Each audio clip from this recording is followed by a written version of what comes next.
What's going on? What's going on? It is me, your host, Louis B. I am back with another installment of Checking In. Listen, I have a special guest with me. I'm always trying to find entrepreneurs in Atlanta that's doing dope shit out here. People laugh every time I say that, but I hope it registers in y'all head. Entrepreneurs is like a thing of the past. We are entrepreneurs out here. Okay. So, my special guest today, man, I have... Let me just name off the list, man. I have graphic designing extraordinaire. Fam, if it wasn't for her, we wouldn't even have this design here for what's in my bag. Clothing line founder, what else? Fashion designer. Like, this shit is crazy. I am sitting here today with Quan Johnson. What's going on with you? I gotta dap people up because Omarion is touching niggas at a rapid rate. Man, is it? Shit is going crazy. How you doing, Quan? I'm good, bro. I'm telling you, this COVID shit is going crazy, though. Like, I feel like every time I talk to somebody, they like, hey, bro, I think I might have came in contact with somebody. I'm like, damn, y'all niggas need to stay in the fucking house. What the fuck? Nah, for real. Interesting enough, let me ask you this. It's starting off weird. I didn't have this on the list, but having a clothing line through COVID, how was that? This is a real random question. To be honest, and this might not be like the same for everybody, but my journey with selling clothes has been pretty smooth. I know I started in the middle of the pandemic, actually back in 2020, when I started selling in May. That was when I started really saying like, I'm gonna take this shit serious. I'm gonna get out here and actually put some of these designs onto some clothes and see how it go. And to be honest, it's been a great response so far. I don't know if it has anything to do with the marketing or what, but COVID hasn't really stopped any of the business right now, as I can say. You say y'all niggas is getting them loans and shopping with me. Hey, you know, the stimmies came through, you know what I'm saying? And we trying to get some more, damn it. Unemployment came through, niggas, hey. She said them sales was through the roof. Hey, around January, taxes came out, people was, hey, they said I need some new clothes, and I was like, I got you. So take me back to the beginning, because this wasn't even in the plans. At first you were graphic designing. Well, you do so much, like, because you do camera work too. You know your way around the camera, so I'm just trying to figure out what was first? Like, and what was first and how did you get here? If we take it all the way back, I would say I really started with just like drawing, like traditional art. I did a few like art classes, AP art, stuff like that. Then I realized I didn't really like art in the school sense, like in a technical sense. So I stuck to just doing that on the outside. Once I got to college though, I still wanted to make content. I still wanted to be in that realm in some type of way. Maybe not in traditional art, so I went through a few, you know, transitions. I fucking changed my major a few times. But then I ended up on mass media, where I did camera work for the football team, and I did camera work for some of the local organizations on campus and stuff. And that was when I really was like, okay, I kind of like this, you know what I'm saying? Like I could take the creativity that I was doing in my traditional art and kind of tap into this new form of art. And that's kind of where I started out with the whole media thing. Then once I graduated from college, well, honestly, in college, I also decided that I still wanted to do art, you know what I'm saying? Maybe not doing traditional art, but I still wanted to do it. So I told myself that I was gonna learn how to do graphic design. So how old are you at this point? At you this say point, graduated college. No, so I had to take a step back. Okay. Before I graduated college, I was still in college at this time. I took a summer off, and I just literally sat in my room, and I just sat on Adobe. Hey, so you're self-taught with this? Yeah, graphic design, I'm self-taught. That's the only part of everything that I do that I'm self-taught. Wow. Media, camera stuff, I learned at college. Graphic design is the only thing I taught myself, which is why I'm so shocked that like I'm even this far into it, because it was something I really just started because I wanted to do fashion. So, you know, I figured like I can't really do like fashion in like school because I didn't have like the technical or the credentials or anything to apply for like the fashion department. So I was like, I still want to do fashion. Like I still want to make clothes. I still want to do it. Like, how can I do this? You know what I'm saying? Like, how can I get into this realm without having to do the fashion classes? Shit, this brings me into a different question too, because honestly, this probably sparks Because at this time, you're trying to figure out how to do this. And now online shit is making a way. You got Shopify coming out. You got whatever Big Cartel is coming out. Then you got, and you making these different e-commerce ways to actually get the shit done. And then, you know, they also have like those print-on-demand services, like Printful, Printify, all of those things. So like at that time, you know, I was still young, so I didn't know about these things, but I knew that graphic design was one way to, you know, at least design things that I wanted to make. You know what I'm saying? So I know that summer that I took off, I just did 3 whole months of just like straight Adobe, just straight like in my room on some Kanye West type shit. You know, 3 whole months just learning shit. And that's then, what it takes sometimes, man. You know what I'm saying? I was in school. The craziest part about college is while I'm doing mass media there, you know, I'm just trying to get in, trying to get my foot in the door, trying to do what I can. I took the internship with the football team, so I'm filming with them. So then an opportunity opened up at the campus recreation center where they were hiring for a videographer. So I'm like, okay, I'm doing this. I'm doing an internship. Let me try it out. Applied. Didn't get it. It's like, no, we got someone else, which I will say, met the dude that got the job. He definitely deserved it. He was very great at what he did.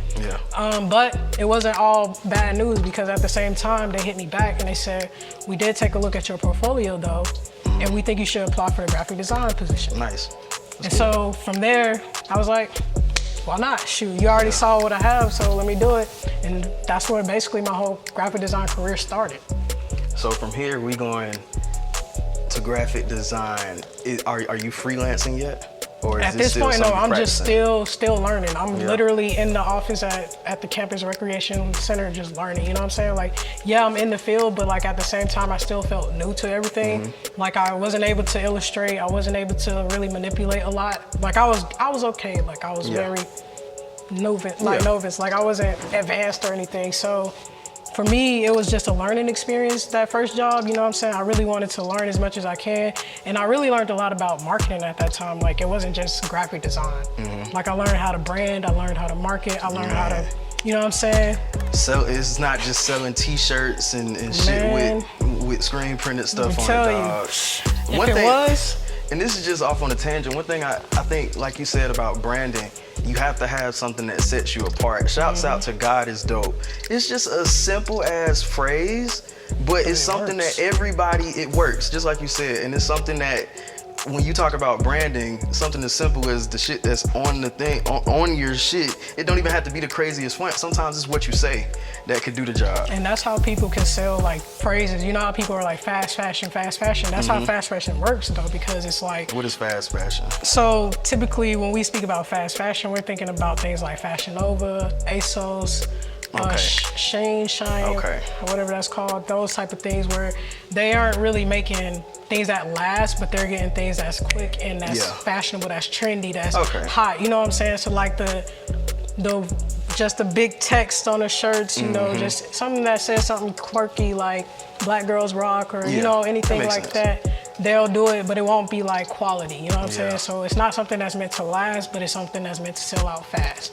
And it works, cause like nowadays people, they want cheap, they want fast, they want it when they, you know what I'm saying? Like people always like, I like ASOS cause as soon as I order it, it's here the next day. But the thing about it, that ASOS shirt might have a hole in it and a few washes, you know what I'm saying? Like it's not gonna be something that you can have for a long time. And that's where, like, that's something that I really make a point of with my brand, you know what I'm saying? Like, I know it's a lot of, I guess, saturation in this market right now because there's so many people trying to do streetwear, so many people trying to do what we do already because they see that fast fashion market, they see people getting rich quick or what they think from social media. And so everybody's trying to do it. You know what I'm saying? Like, it don't Everybody matter. trying to screen print shit on shirts. Hey. Stop. I mean, hey, I'm not gonna tell you what to do with yourself, with your business, but I'm gonna say if you're gonna do it right. That's a fact. That's the message that That's I a send. fact. So going down the timeline, trying to make this all work as a storyline. Okay, got you. Your first time that you was like, all right, bro, I'm about to make some money off somebody with graphic design. This is the part where you feeling yourself now. You can charge. When was this, and tell me about it? This would honestly have to have been my senior year of college, where I was about to graduate, because I was really broke. Not gonna lie to you guys. I was still working at If the I'm doing some work for you niggas, I'm charging at this point. Hey, prices really might be going up, so. Nah, that's a fact. But at that time, you know, I was in college, I was working on an on-campus job, I was not making a lot. I didn't have a car, so like I couldn't really apply to any other job. So at that time, I needed money. Yeah. I'm like, I'm about to graduate, about to be up out of here, like I need some type of, you know, some type of leverage. And so I started, you know, just hopped on Instagram, and I was like, you know, I do graphic design, you know, typical social media stuff. You just get online, you just tell people like, hey, these are my prices. I was not branding at that time. I was not marketing myself good at all. Just word of mouth type shit. Yeah. I really don't do a great job at marketing graphic design now, but at that time I really had to, you know what I'm saying? Because no one knew. You have to at this point? Because you know what I'm saying? Shit is booked out. I mean, shit, right You now. at the point where you telling niggas, hey man, we slowing down for Christmas. Hey, at this point, no, you're right. Because at this point, I gotta take breaks. It's like if I don't take a break, man. I'm not taking a break. You know what I'm saying? If I don't force myself to stop, I'm literally gonna be working. Because people, even when I say break, commission, close, people still in the DMs, man. Stop that. Like, stop that. Stop hitting me in my DMs after I say commission's closed, bro. Like, I be working damn near all year round. I think I've only taken like 4 weeks off this entire year, and people still hit me up on that freelance stuff. But yeah, at that time, I had to market, man. No one knew who I was. No one knew what I did. No one knew how good I was or anything. So at that time, I was posting my portfolio. I had my portfolio in my bio. Like, I was just really trying to get my name out there. Now, the whole idea of creating like Quan Johnson was not around at that time. Like, I was literally just me, you know what I'm saying? Like a graphic designer and trying to make the name Quan Johnson, you know what I'm saying? And I'm gonna get to that, but first I'm gonna have to shout you out again. I mentioned it at the beginning of the show, but I just have to say, this is the person behind all of the What's in My Bag logos. As far as graphic design, she is extraordinary. Like, I literally came to her with no idea. I just said, I need the name to be on there. I need it to look cool, presentable, and I need it to have a bag on it. She sent me like 3 different mock-ups that was like in 3 different styles, just 3 different whole variations with multiple under those variations that for me to choose from one. And once I found this one, I was just like, this is the fucking one. So y'all love it, I love it. I promise y'all, hey, listen, shop with her for everything. If you need a graphic, you need a logo, you need an illustration, any of that, like, come to me, I got you. Most definitely. So, continuing on with this timeline. Got you. Quan Johnson, how did this start? Because now we getting into the world of fashion design. We're getting into the world of clothing. So, how does this even come about? So, I know we're going like in the timeline, but a lot of my stories kind of tap further back into my timeline. So when it comes to fashion, really, my homeboy Ibn was really the start of this whole fashion thing for me. I met him in high school, 9th grade. We became really close at this summer program that they had at our high school. And I really always thought he could dress really nice. Like, I was like, dang, this dude is like, this nigga's fire. Like, this nigga can dress. So like, I was always kind of looking up to him in that aspect, but we all, like in the group of friends that we all had our own style. So like, that was something that I feel like a lot of people have like looked at when they saw us, like, okay, these people can dress, but like they all have their own style.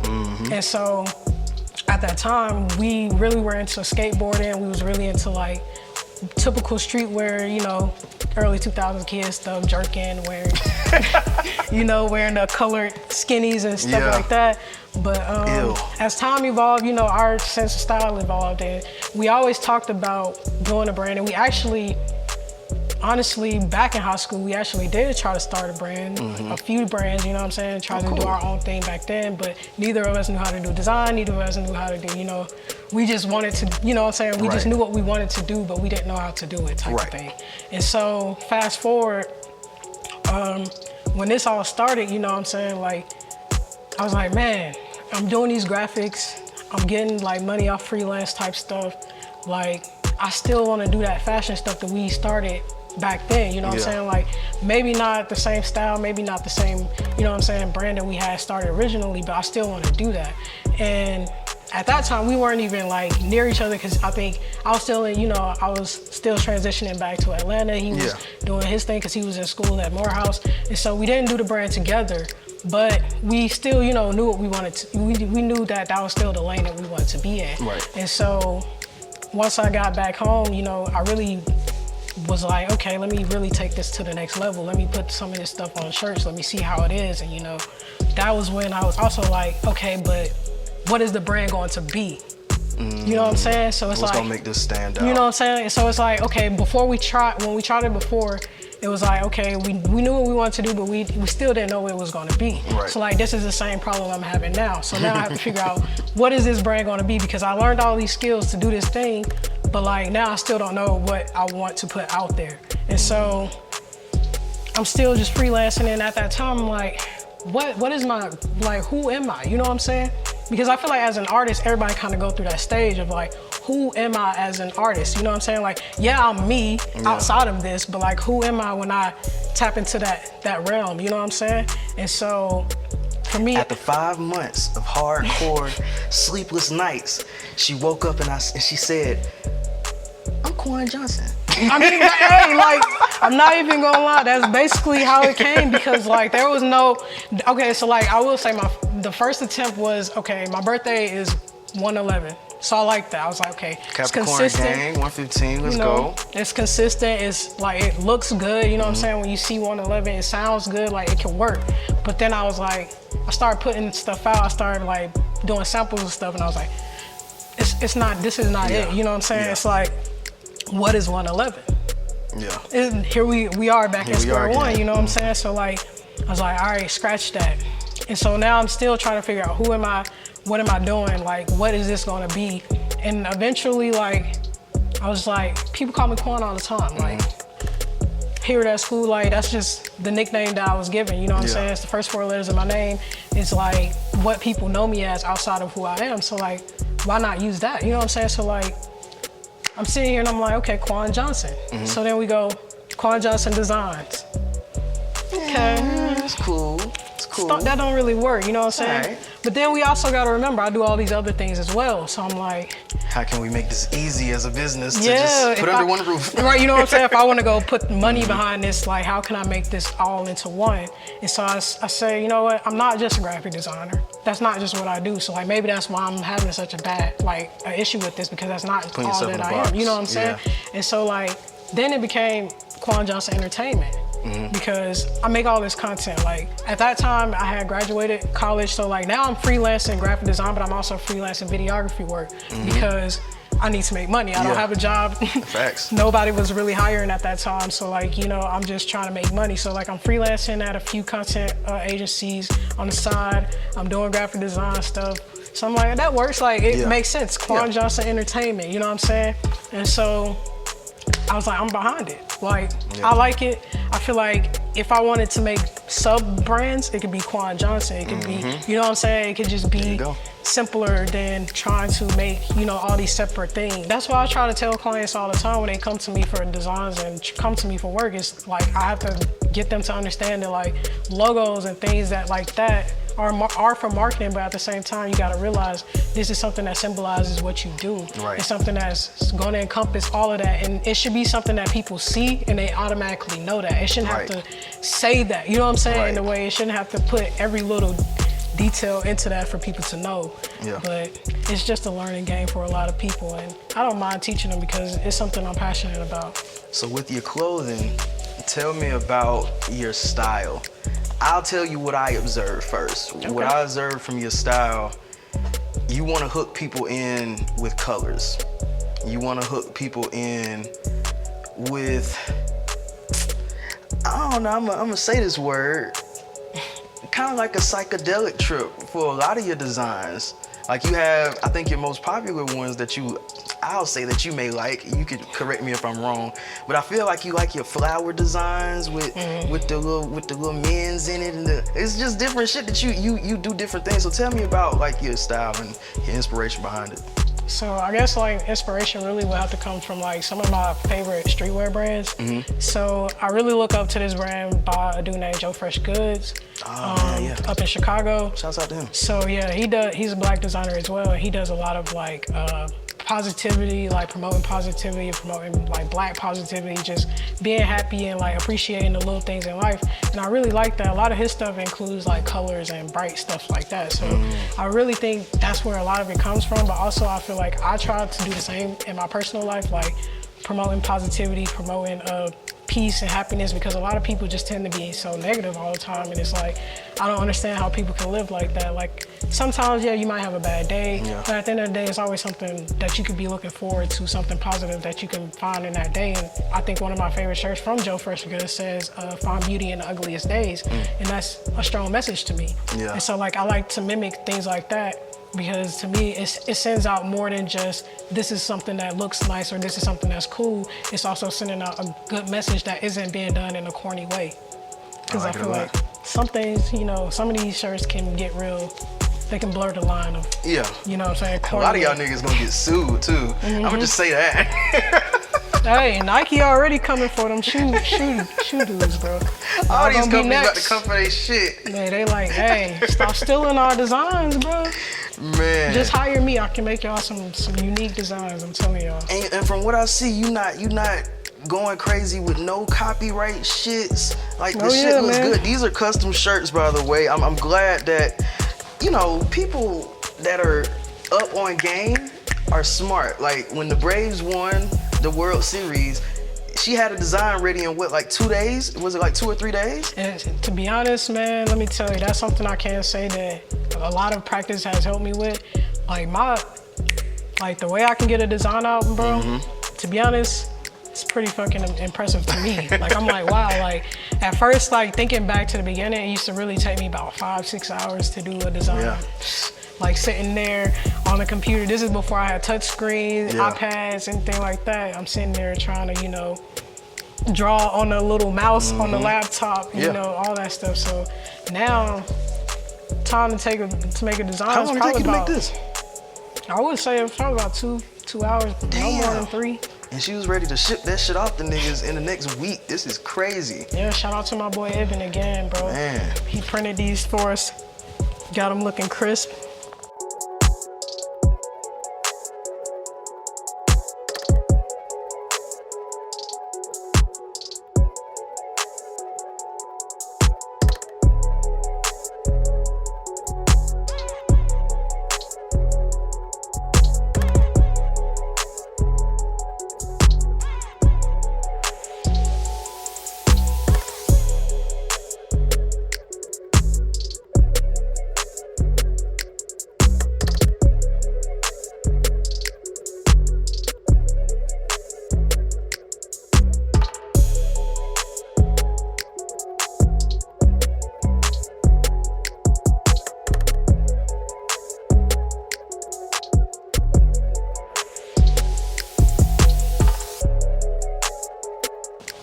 Listen, the other thing that I love about Quan Johnson Entertainment too, these are good quality shirts, you know what I'm saying? These are not, the screen print ain't gonna wear off in the next 30 washes. This is built to last. I have a shirt that I got from you, ooh, this had to be maybe last year?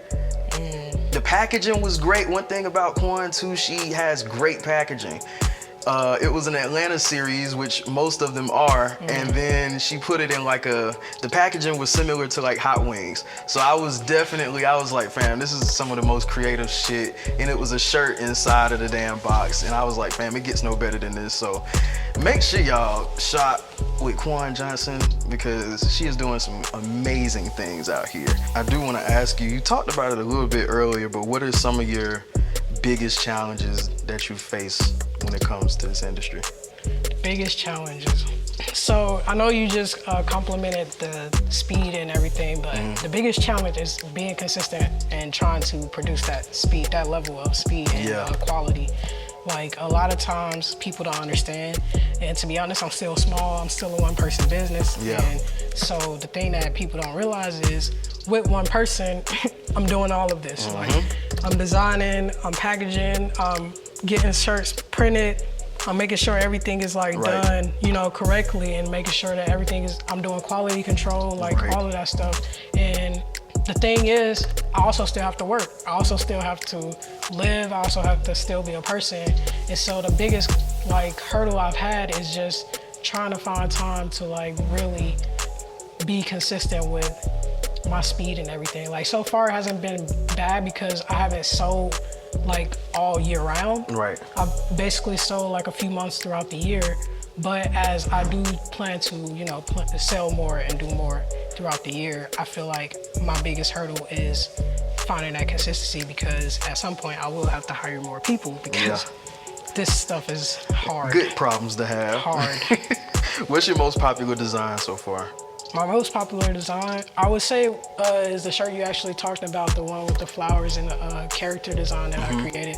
The Peace of Mind shirt that I actually sold last year on my birthday. Yeah. That was like a limited edition birthday design, and that was my best-selling shirt. A lot of people actually like it, and one person even told me they liked it so much that they take it to the dry cleaners to get cleaned, and I was like, wow. Like, just thought it was, you know, just a typical streetwear shirt, but obviously people, you know, value these things, and that's why I always want to make sure I'm up to par with quality and making sure I'm bringing you guys the best things that I can, because I want you guys to have that type of experience that you might not get from every other clothing brand that you shop from. Definitely. One of the last questions that I have, what are some of the personal goals that you have for yourself? I'm not gonna ask you what's your 5-year plan or your 10-year plan. Just in general, in this life, with Quan Johnson Entertainment and even beyond, just what are some of your personal goals? To be honest, I want to be like, I guess like the thing that I want to be remembered for most is like the positive impact that I had in the community. I know you didn't really ask this question, but one of the things that I also build my brand around is the culture of our people in the Atlanta, you know, culture itself, because this is where I grew up and this is where I call home.